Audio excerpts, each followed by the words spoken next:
নমস্কার বন্ধুরা, নতুন একটা ব্লগে তোমাদের সবাইকে ওয়েলকাম। আর ব্লগের শুরুটা কিন্তু গোপলু সোনাকে দিয়েই শুরু করলাম।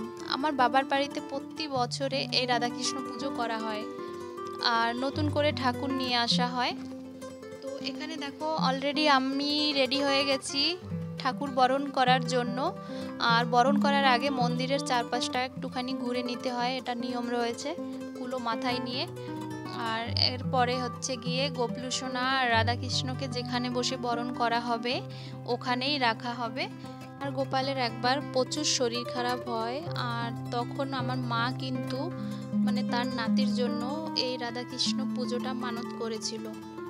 প্রতি বছরই আমাদের বাড়িতে এই পুজোটা খুশিতে, কারো কাছে কোনো ডিমান্ড নেই, অলরেডি সব সময় তোমার লিস্টে কারো না কারো নাম থাকে 4-5 জন, কারোটা 1 বছর পর, কেউ 1 বছর পরে দেবে, কেউ 2 বছর কে দেবে সেটা অলরেডি আগে থেকেই বলতে পারো বুক হয়ে যায় এরকম। তো অনেকটা নিয়মকানুন থাকে এই রাধাকৃষ্ণ পুজোয়।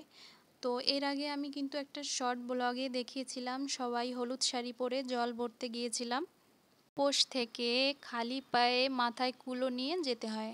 আর আমি পুরোটা রাস্তা যেতে পারিনি, যেহেতু রাস্তা এতটাই গরম ছিল, সত্যি বলতে ছ্যাঁকা লাগছিল, আমি আর পারছিলাম না, যার জন্য বাকি রাস্তা যাওয়াটা আর আসাটা কিন্তু আমার মাই করলো।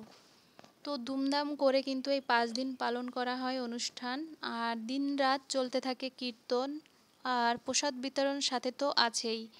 কি সুন্দর তাই না বলো? এগুলো আমি যখনই গ্রামের বাড়িতে যাই তখনই মন প্রাণ ভরে উপভোগ করি। তো দেখো আমি কিন্তু এক এক করে গোপু, রাধাকৃষ্ণ সবাইকে বরণ করে নেব। তো পান পাতা, প্রদীপ, শাক, ফুল, কুলো ঘুরিয়ে ঘুরিয়ে বরণ করে নেব। তো এখানে দেখো আমি যতবারই বরণ করছি আর হাত ধুয়ে নিতে হচ্ছে। এখানে বৌদি আর পাশে আমার মা, ওরা যেহেতু সব সময় পুজোর এখানে প্রতি বছর এখানে থাকে, দেখে, ওদের অনেক কিছুই জানা যেটা আমার জানা নয়। তো ওরা ওই জন্য আমাকে দেখিয়ে দেখিয়ে দিচ্ছিল কোনটা কিভাবে কি করতে হয়, কতবার করতে হয়।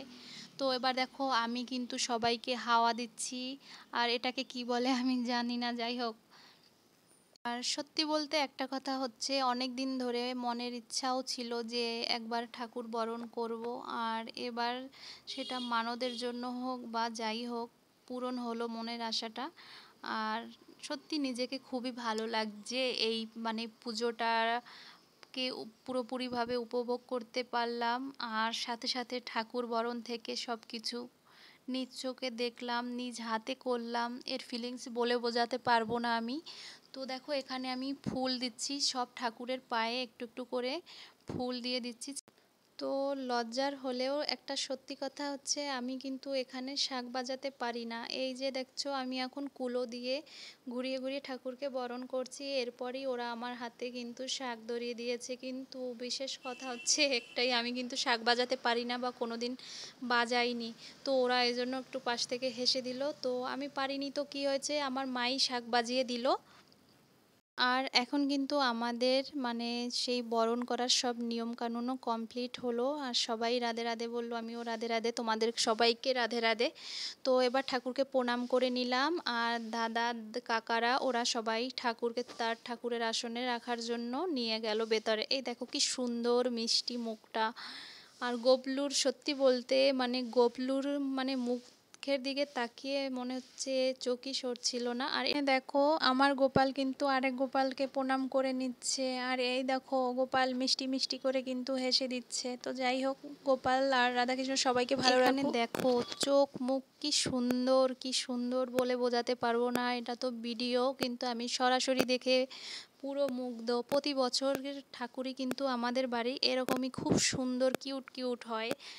আর গোপলুটাকে দেখে মনে হচ্ছে তো বাবা একটুখানি চটকে দেই, এত সুন্দর বলে বোঝাতে পারবো না। সবশেষে এই যে মালসা ভোগ সাজানো হয়েছিল, এটা ভোগ দেওয়া হয়, আর অনেকেই এটা স্পেশালি দেয়, ওই দেখো নাম লেখা রয়েছে সব যে যা দিয়েছে, আর বাকিটা প্রসাদ হিসাবে বিতরণ করা হয়।